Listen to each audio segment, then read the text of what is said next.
She stood in my kitchen, rearranging my shelves with a smug authority, as if she owned not just the plates, but me.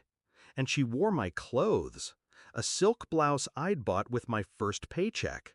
My perfume clung to her like theft. "We're staying indefinitely," she announced, without looking at me. I looked at my husband. He said nothing. Silence, his favorite betrayal. That was the moment I knew I wasn't going to fight her. I was going to bury them both. I married him young, too young. I mistook quiet for kindness, patience for loyalty. But silence can be sharper than cruelty. Silence can cut the deepest. The first red flag was how often his mother called. Every decision, our apartment, our furniture, even our wedding, filtered through her. When I resisted, he folded. Every time. "It's easier this way," he'd murmur. I thought marriage was about building a life together. He thought it was about handing me over. 5 days. That's how long she stayed before I snapped. 5 days of her parading through my house like a queen. 5 days of her pawing through my closets, sleeping in my bed when she pleased, critiquing my cooking in the very kitchen I'd designed down to the tiles.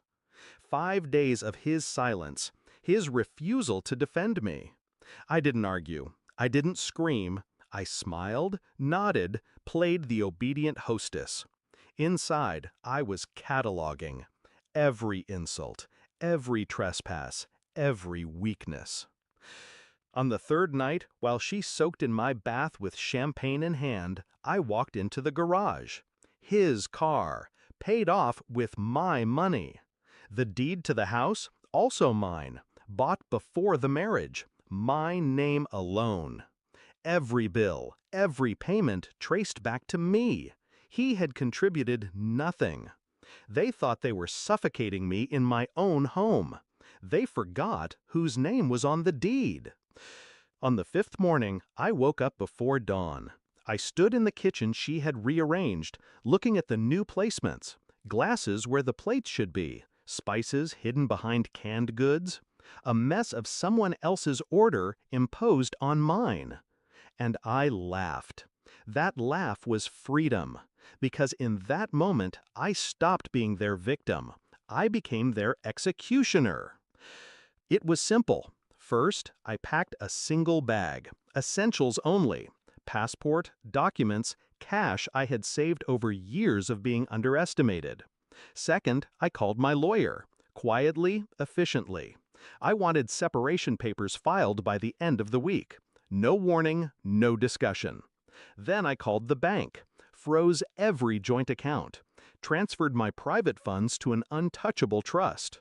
By noon, I had vanished. I didn't leave a note. I didn't say goodbye. Instead, I arranged something better. That evening, a courier arrived at the doorstep, a large envelope in hand. Inside, eviction papers, legal notice, proof of ownership. My husband and his mother stood there stunned. As the courier explained, they had 72 hours to vacate. The neighbors saw it. They always do. And gossip travels faster than any official notice. By midnight, half the street knew. The king and queen of my household had been dethroned.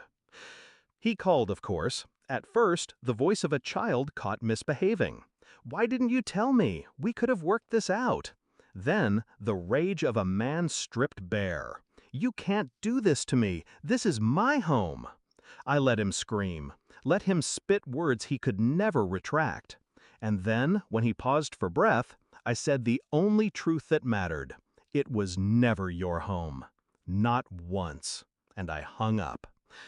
They scrambled. His mother posted online about being betrayed by a selfish daughter-in-law.